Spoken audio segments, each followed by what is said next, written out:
नमस्कार, news track के Y factor में आपका स्वागत है। मैं हूं योगेश मिश्र।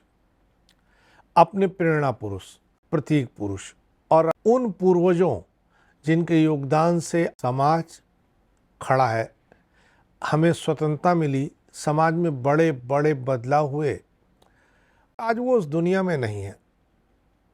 हमारे यहाँ कहा जाता है कि जो दुनिया में नहीं है उसकी तारीफ होनी चाहिए। बावजूद इसके हम अपने प्रेरणा पुरुष, प्रतीक पुरुष और आदर्श पुरुष रहे पूर्वजों को कुछ भी कहने में कोई गुरेज नहीं करते हैं। देश समाज में जातियों में खेमों में बट गया है। किसी को गांधी नापसंद है, किसी को सुभाष बाबू नापसंद हैं। लोग चंद्रशेखर आज़ाद में भी कमियां निकाल लेते हैं। लोग देश की स्वतंत्रता को लेकर भी तमाम तरह के गुण अवगुण गिनाते रहते हैं। ऐसे तमाम मामले हैं जिनमें अंबेडकर, जयप्रकाश नारायण, महात्मा गांधी, डॉक्टर राजेंद्र प्रसाद, सर्वपल्ली राधाकृष्णन, नाम गिने तो हजारों नाम आते हैं जिन्होंने हमारे समाज को बनाने में अभिन्न योगदान दिया। पर हम उन्हें याद भी जब करते हैं तो बहुत अद्भुत से ढंग से याद करते हैं। पाकिस्तान से भारत का रिश्ता नफरत का है। पाकिस्तान भारत में नफरत के बीज बोना चाहता है, बो रहा है, लगातार कोशिश कर रहा है। पाकिस्तान की तारीफ करना शायद किसी भारतवासी को अच्छा न लगे, नहीं लगना चाहिए, पर बीते दिनों जिस तरह लाल बहादुर शास्त्री को पाकिस्तानी मीडिया में याद किया गया, उसकी तो तारीफ किए बिना रहा ही नहीं जा सकता है। लाल बहादुर शास्त्री ईमानदारी के प्रतिमूर्ति थे, देश के दूसरे प्रधानमंत्री थे। ताशकंद में रहस्यमय स्थिति में उनका निधन हो गया। बीते दिनों एक पाकिस्तानी न्यूज़ चैनल में लाल बहादुर शास्त्री को याद करते हुए कहा गया, दिल्ली में लाल बहादुर शास्त्री एवेन्यू है, जहां उनका एक छोटा सा मकान है।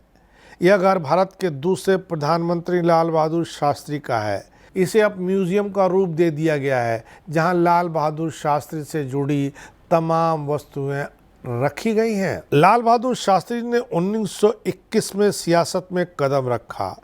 1966 तक सियासत में रहे।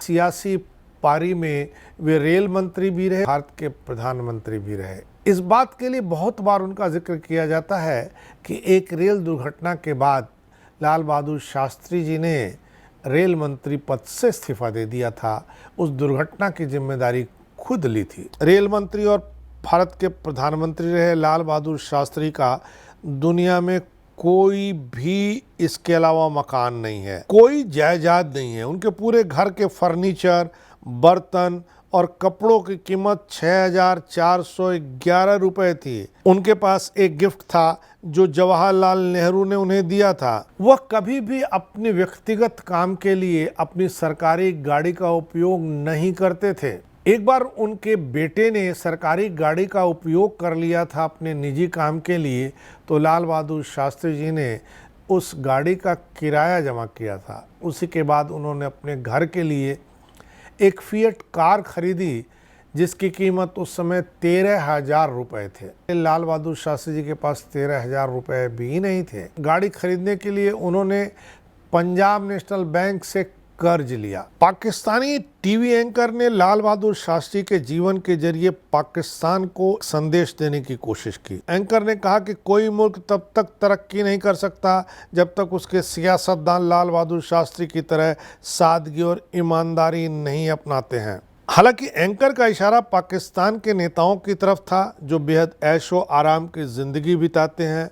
उनके पास बड़ी बड़ी प्रॉपर्टी दुनिया भर में फैली हुई है। लेकिन इस संदेश को भारत के राजनेताओं को भी ग्रहण करना चाहिए। भारत के राजनेताओं, जनप्रतिनिधियों की संपत्ति हर दूसरे साल औसतन दोगुनी हो जाती है, जबकि भारतीय जनता की संपत्ति के दोगुना होने में 10-10, 20-20 साल लग जाते हैं। कई बार पूरी उम्र खप जाती है। यही नहीं, हमारे नेताओं की जीवन शैली, प्रॉपर्टी और उनकी लग्जरी गाड़ियां देखते ही बनती हैं। हालांकि पाकिस्तानी एंकर लाल बहादुर शास्त्री को लेकर के जो कहना चाह रहे थे उसका रिश्ता पाकिस्तान के कार्यवाहक प्रधानमंत्री से जुड़ता है। संयुक्त राष्ट्र की बैठक में भाग लेने के लिए वो न्यूयॉर्क गए थे, वहाँ से फ्रांस चले गए, जहाँ उन्होंने अपने दोस्तों और रिश्तेदारों के साथ घुमाई की, शानदार रात्रि भोज किया। पाकिस्तान जहां आज की तारीख में खाने के लाले हैं, रोटी के लिए परेशानी चल रही है, वहां के प्रधानमंत्री ने अपने लोगों के साथ 90,000 रुपये की कीमत वाली पर प्लेट के हिसाब से भोजन किया। वह यह भूल गए कि पाकिस्तान की जनता कितनी तंगी और मजबूरी में जी रही है। हालांकि भारत के राजनेता भी जब बाहर जाते हैं तो कुछ ऐसा ही करते हैं। आज की तारीख में लाल बहादुर शास्त्री की इस तरह की सादगी वाला नेता शायद आपको कसम खाने के लिए भी राजनीति में न मिल पाए। समय बदला है, भाववाद से हम भौतिकवाद की तरफ आए हैं, इसलिए धन का महत्व बढ़ा जरूर है। इतना भी नहीं बढ़ना चाहिए कि लोगों को हमारे जनप्रतिनिधियों का रहन सहन और उनका ऐशो आराम खटकने लगे। जहां सांसद बनने के लिए 5 से 10 करोड़ रुपए खर्च करने पड़ते हैं, 2 से 5 करोड़ रुपए खर्च किए बिना आप विधानसभा के चुनाव की रेस में नहीं आ सकते हैं, वहाँ यह उम्मीद करना तो बेईमानी है कि हमारे जनप्रतिनिधि लाल बहादुर शास्त्री हो जाएं। लेकिन यह तो उम्मीद की ही जानी चाहिए कि कसम खाने के लिए 2-4 जनप्रतिनिधि लाल बहादुर शास्त्री की तरह भी रहें, ताकि उनकी परंपरा, उनकी पीढ़ियां जीवित रहें। इस बार इतना ही, अगली बार फिर मिलेंगे नए सवाल पर नए ढंग से बात करने के लिए। तब तक के लिए नमस्कार।